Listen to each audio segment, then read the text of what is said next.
Hi and good evening to everyone. First of all, my name is Elsie ADELINE binti RAHAMAN. So my number matrix is BB20110178. Okay, so today I will present my individual assignment report and I will present my slide. So my title is Desa Cattle Dairy Farm and Lower Kinabatangan Wildlife Sanctuary Issues and Challenges Faced in the Country of Sustainable Tourism Destination Management and the Sustainable Approaches. So yes, let's begin our slide. Lower Kinabatangan is for thousands of years. The indigenous Sungai Aboriginal people of Lower Kinabatangan have lived outside the rainforest for food, medicine, household items, and trade products. Meanwhile, for Desa Cattle Dairy Farm at the foot of Mount Kinabalu in Kundasang Valley, Sabah, owned by Desa Cattle Sabah Sendirian Berhad.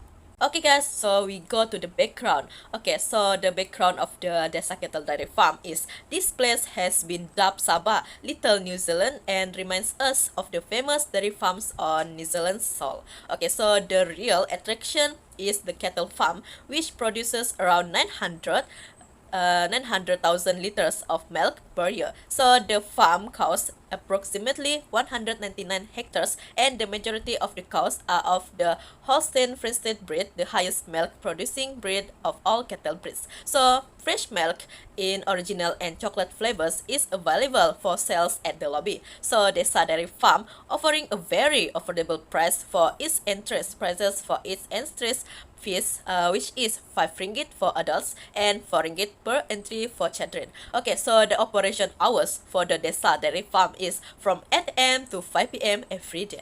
Okay, so for the background of Kinabatangan is Kinabatangan Wildlife Sanctuary is one of only 2 places in the world known to be home of 10 species of primates, 4 of which are endemic to Borneo. So it is also one of only 2 places in the world where 4 species of colobus monkeys live in the same place: the proboscis monkey, silver langur, sorrel langur, and horses or grey langur. So it is the place with the highest concentration of proboscis monkeys and orangutans. So the residents of the Kinabatangan area are mostly mixed race Sungai people, including Tambanua, Adahan, Dusun, Bugis, Brunei, Bajaus, and Chinese. Because of its vast jungle, hinterland, and limestone caves, the Kinabatangan floodplain has been of strategic and economic importance for centuries as such as a source of edible bird's nest, beeswax, cane, and ivory. Next, we go to the issues that faced by the two tourism destination. Okay, so from aspect of Desa Cattle Dairy Farm, they have 4 issues. Okay, so first is lameness, mastitis, and infertility. Second, slaughtering dairy cows. Third, housing. And fourth, surplus dairy calves. Okay, so for the lower Kinabatangan is lower quality decline, water pollution, and a better way. So I will talk about the challenges faced by the tourism destination. Okay, so for the Desa Cattle Dairy Farm, the challenges affecting the dairy industry include increasing demand for plant-based foods and growing awareness of the environmental impact of large dairy producers. So the challenges that we can see is the plant-based products and laboratory cultivated products. So in response to the growth of the plant-based niche in the dairy market, some dairy producers are expanding their product lines to include plant-based products, hoping to carve out their own niche in this market. So besides that, in response to concern about the dairy industry's impact on climate and animal welfare, small startups focus on products from lab-grown animals have sprung up. So the appeal of lab-grown animal products is that consumers can enjoy the same flavors and textures of dairy that they always have without the need of animals to be used in the production process. Okay, so the reduction in live animal usage also appeals to concerns over climate change because it eliminates the need for industrial farms whose animals produce 14.5% of the world's methane and other greenhouse gases. So for the demand for lower environmental impact, better animal and welfare of the needs to be balanced with market liberalization and producers to earn adequate incomes. Okay guys, so how about the challenges about the lower Kinabatangan? So the challenges. One of the challenges is climate change impact and adaptation.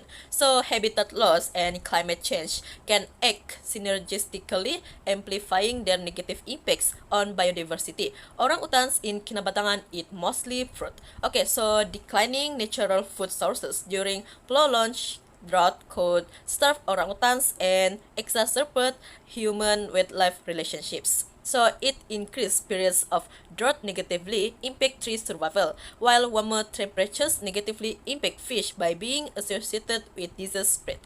So anthropogenic impacts on biodiversity resources copied by with climate change have negatively impacted tourism in Kinabatangan as the main attractions are wildlife. Okay, so the communities in Kinabatangan depend heavily on the Kinabatangan River and surrounding aquatic water resources for their livelihoods and domestic water. So, unfortunately, due to changes in hydrology, logging in the upper Kinabatangan region has degraded water quality and increased flood risk. Okay, so during periods of drought and periods of low rainfall, communities experience shortage in clean water supplies. Okay guys, so yes, right, of course, they have some alternative solution for the challenges and for the factors. Okay, so first, the Malaysian government has included specific guidelines aimed at addressing the impacts of climate change in the National Climate Change Policy and the Malaysia Plan.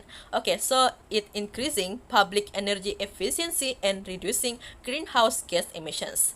It's also raising public awareness across the country, such as launching official websites called Info Banjir Flood and Info Kemarau Drought to provide information on forecasting and monitoring. Both hazards are included to facilitate emergency response. So, it's improving drainage in the flood-prone Kinabatangan region, showing animal population declines by increasing habitat corridors, and the rapid response of the Regional Disaster Management Commit to the evacuation of flood victims to safety.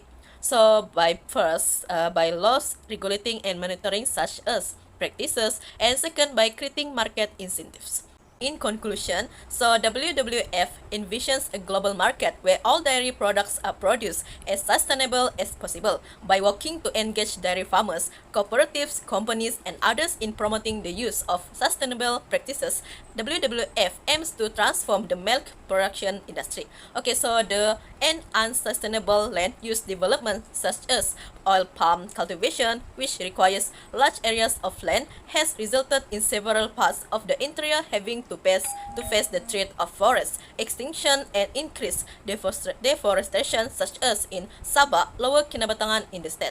Okay guys, so the sustainability encourage crop rotation and the use of other environmentally friendly fertilizers and seeding methods. So this prevents soil erosion pollution. It promotes the use of greenhouse fuels and reduce the use of fossil fuels. So this will prevent climate change. Therefore, it can be said that sustainable development brings with it the stability required by the environment. It makes resources available to future generations. So sustainability is an excellent way to protect natural resources. So the natural resources to us should be used in a sustainable way, lest they become extinct from the use of future generations.